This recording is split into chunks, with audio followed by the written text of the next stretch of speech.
মশলার স্বাদ চাখতে আমার সকল বন্ধুদের অভিনন্দন জানাই। আশা করি সকলে সুস্থ আছেন, ভালো আছেন। প্রচন্ড গরম পড়েছে। এই গরমে একটু হালকা পাতলা মাছের ঝোল খেলে শরীর ঠান্ডা থাকে। মাছটা আমি আগে ভেজে নিয়েছি। সেই তেলের মধ্যে 5 ফোড়ন আর তেজপাতা কাঁচা লঙ্কা ফোড়ন দিয়ে, এটা কি বলুন যে এটা তরুলি বলে, অনেকে কচুলি বলে, তরুলি দিয়ে আলু দিয়ে ঝিঙে বরবটি কড়াই দিয়ে এই চারা মাছের ঝোল করব।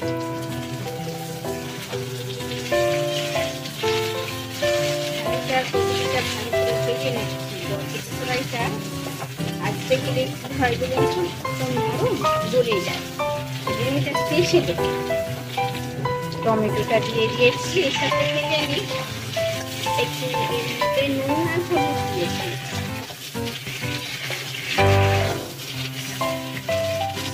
এই গরমে হালকা পাতলা মাছের ঝোল খেতে, চারা মাছের ঝোল খেতে খুবই ভালো লাগে। এর সঙ্গে কাঁচা পেঁয়াজ আর লেবু,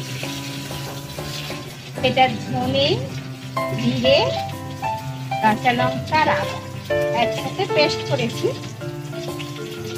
এবার এটা মশলাটা আমি ঢেলে দিচ্ছি।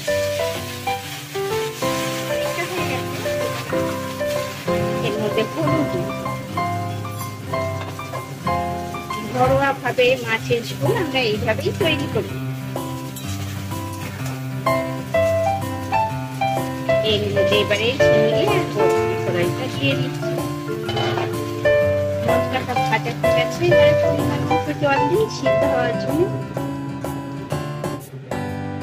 এই ঝোল অসুস্থ লোকরাও খেতে পারবে, গরমে শরীর ঠান্ডা করবে, ছোট বাচ্চারাও খেতে পারবে।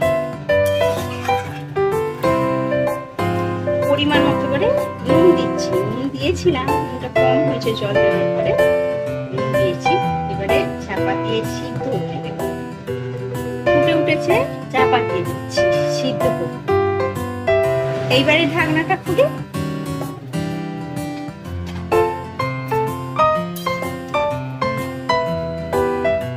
আলু সিদ্ধ হয়ে গেছে।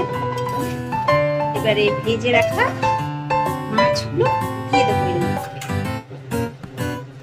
ভেজে রাখা মাছগুলো দিয়ে দিয়েছি। মাছটা সিদ্ধ হতে দেবো।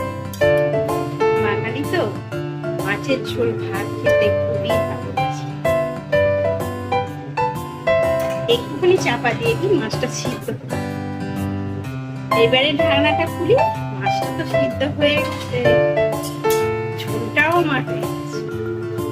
চারা মাছের ঝোল খেতে ভালোবাসে বাঙালি তো, মাছের ঝোল ভাত খেতে খুব পছন্দ করে।